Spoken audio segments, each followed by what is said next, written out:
आणि यानंतर एक्झिट पोलच्या आकडेवारी संदर्भात एक महत्त्वाची अपडेट। एक्झिट पोलच्या भाकितांशी एमआयएमचे खासदार इम्तियाज जलील सहमत नाहीयेत। त्यांना नक्की काय हरकत आहे, कोणाला किती जागा मिळतील असं जलील यांना वाटतंय, हे जाणून घेऊयात त्यांच्याकडूनच। थेट जाऊयात संभाजीनगरमध्ये। इम्तियाज जलीलजी नमस्कार, आपलं स्वागत आहे एबीपी माझामध्ये। नमस्कार नमस्कार। आपण पाहिलं की 50-50% अंदाज वर्तवला गेलेला आहे, पण तुम्ही काहीसे असहमत आहात या आकडेवारीवर। काय खटकतंय तुम्हाला?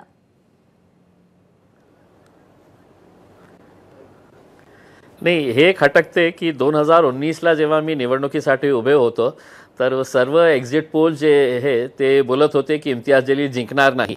मग मी जिंकलं आणि आज जे आम्ही एक्झिट पोल्स बघत आहे सगळं हे दावा करत आहे की आमचा एक्झिट पोल जे आहे ते 100% ॲक्युरेट आहे। मग एक एक्झिट पोल असा म्हणतो की एनडीएला 22 सीट्स मिळणार आणि दुसरा एक्झिट पोल म्हणतो की 32 ते 35 सीट त्यांना मिळणार। मी समजू शकलं असतं की 1 सीट 2 सीट्सचा काही डिफरन्स असेल, पण इतकं व्हेरिएशन असणं म्हणजे कोणीतरी खोटं बोलत आहे। ते 22 वाला खोटं बोलत आहे किंवा ते 32 आणि 35 ते बोलत आहे ते खोटं बोलत आहे। आता आम्ही सगळं बघत आहे, मान्य कुणाचं करावं आम्ही तुम्ही मला सुझाव द्या की आम्ही कुणाचा मान्य करावं। कारण सगळे लोक हेच दावा करत आहे ना की आमचा एक्झिट पोल खूप प्रामाणिक आहे, खूप चांगला आहे, इतकं हे केलेले आहे। तर त्या अनुषंगाने मी म्हटलेलं आहे की आता किती आपण काही करणार आहे। आता 38 तासही राहिलेले नाही आहे, त्याच्यानंतर कळेलच आपल्याला की कोण जिंकणार कोण पराभव होणार आहे। नाही, अगदी बरोबर आहे, घोडा मैदान अगदीच जवळ आहे। पण तुम्ही जर एबीपी आणि सी वोटरचा सर्वे पाहिला असेल तर तिकडे कुठेही 35 ची आकडेवारी दिसत नाही। महायुतीला 24 जागा मिळतील असा अंदाज आहे आणि महाविकास आघाडीला 23 जागांचा अंदाज आहे। म्हणजे एकूण 50-50% हा स्ट्राईक असेल असा अंदाज एबीपी आणि सी वोटरने वर्तवलाय। त्यावरही आक्षेप आहे तुमचा, तेही पटत नाहीये तुम्हाला? नाही, ते ते ते मला काय आहे की म्हणजे जसं तुमच्या चॅनलवर मी बसलेलो आहे, मी त्या चॅनलवरही बसलेलो आहे जे दाखवत आहे की 32 ते 35 सीट्स जे एनडीएला मिळणार आहे करके, आणि तेही हे दावा करत आहे की आमचा जे सर्वे आहे त्याप्रमाणे एनडीएला 35 मिळणार आहे। मग माझ्यासारखा एका सामान्य माणसाला हे अडचण आलेली आहे की मी कुणाचा मान्य करू। म्हणजे मुझे ऐसा, अगर मी भाजपवाला असला असता तर मी त्याला मानलं असतं की अरे बाप, भारतीय जनता पार्टी को 32 सीट्स मिलने वाली है करके उसमें। पण माझं स्वतःचं हे मत आहे की तुमचं जे सर्वेक्षण आहे ते माझाही असाच निष्कर्ष होता। मी अनेक भारतीय जनता पार्टीचे इकडचे नेत्यांनी आणि एकनाथ शिंदे साहेबांच्या नेत्यांनी मला विचारलं होतं की तुमचा काय अंदाज आहे, तर मी त्यांना हे स्पष्टपणे सांगितलं होतं की हे जे तुम्ही गप्पा मारत होते ना की 45 सीट मिळणे का आहे, अमित शाह इथे आले होते आणि त्यांनी सांगितलं होतं 38 पैकी 45 सीटें हमको महाराष्ट्र के अंदर मिलेगी करके, उसमें ते तसं काही होणार नाही मी स्पष्टपणे सांगितलं होतं। आणि त्यांना मी हे सांगितलं होतं की तुम्ही 25 ते 28 सीट पर्यंत तुम्ही जाऊ शकेल आणि तुमचा जे अंदाज आलेला आहे ते जवळपास एकत्र तसंच आहे। म्हणून मलाही असं वाटतं की तुमचा जे सर्वे आहे ना त्या अनुषंगाने तसंच माझाही हे होतं। तर बघू आता 4thला तुम्ही खरं ठरणार आहे का तो खरं ठरणार आहे, वेगवेगळे जे सर्वे झालेले आहे। म्हणजे थोडक्यात एबीपी आणि सी वोटरच्या सर्वेशी तुम्ही सहमत आहात असं तुम्ही मान्य करताय। मला संभाजीनगर, छत्रपती संभाजीनगर बद्दल प्रश्न विचारायचा आहे, पण त्याआधी वेगवेगळ्या पक्षांचा जो स्ट्राईक रेट या एक्झिट पोलमध्ये आम्हाला दिसून आला त्याच्यानुसार शिंदे गटाचा स्ट्राईक रेट कमी होतोय, काँग्रेसचा स्ट्राईक रेट वाढताना दिसतोय। या सगळ्या परिस्थितीकडे तुम्ही नेमकं कसं बघता?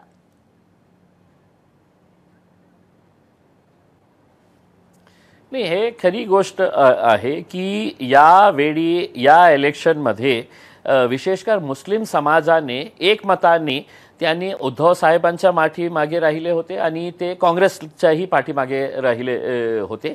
कारण त्यांचं जे वोट होतं ना ते अँटी मोदी वोट होता, त्यांना भारतीय जनता पार्टीची सरकार नको पाहिजे होतं। म्हणून त्यांनी कुठल्याही 3rd 4th कॅन्डिडेटला त्यांनी बघितलं नाही, त्यांनी स्पष्ट असा हे निर्णय घेतला। मग एकच असा एक वोट बँक होता, जे फिक्स्ड वोट बँक होता, जे एका पार्टीला जात होता।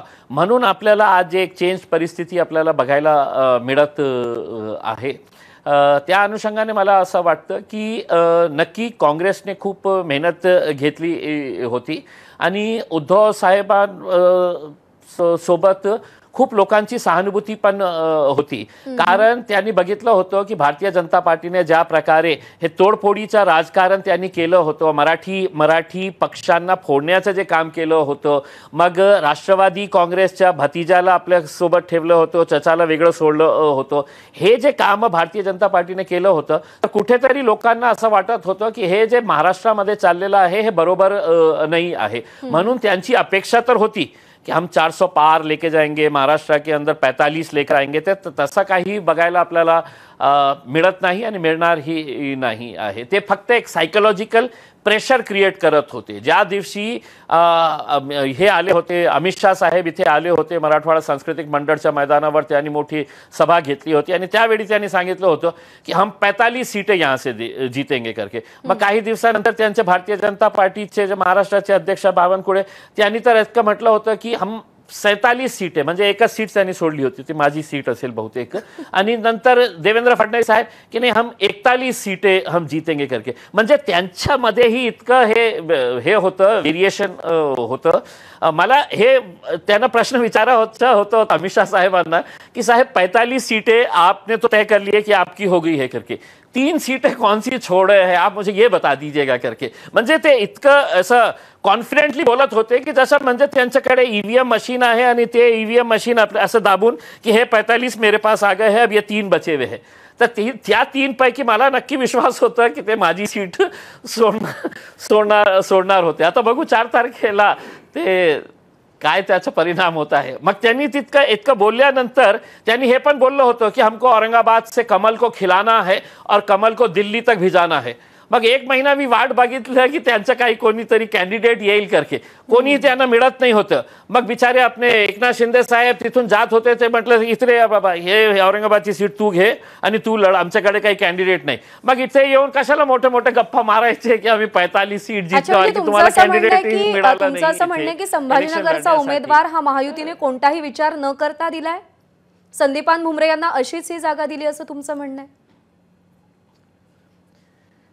नाही, मी तसं बोलणार नाही. मी काय बोलतो की मराठवाडा सांस्कृतिक मंडळामध्ये त्यांची सभा होती, त्याच्यामध्ये एक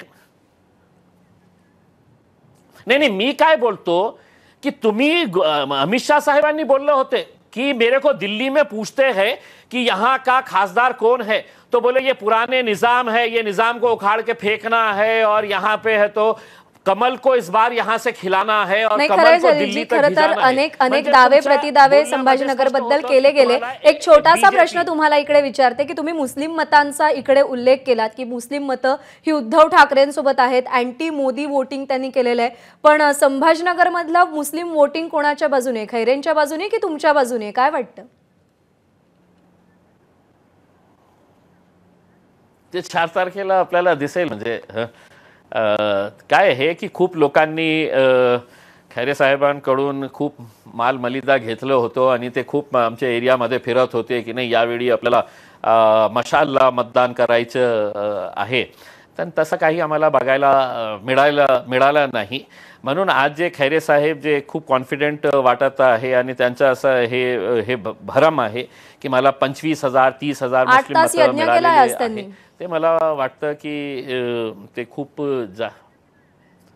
नाही ते काय आहे की सुरुवातीपासून म्हणजे 365 दिन जे असते वर्षातले, मला असं वाटतं की 300 दिवस ते आहे ना ते असंच धार्मिक कार्यक्रमामध्ये ते व्यस्त असतात. आणि ते जेव्हा 20 वर्ष खासदार होते तर त्यावेळीही त्यांनी जास्त काळ जे आहे ते मंदिरामध्ये आणि पाठ करण्यासाठी, यज्ञ करण्यासाठी त्याच्यामध्ये त्यांनी हे काळ त्यांचा गेलं होतं. मग त्या काळामध्येही काहीतरी वेळ त्यांनी विकासासाठी केलं असते तर मला वाटतं बहुतेक मी जिंकलं नसतं.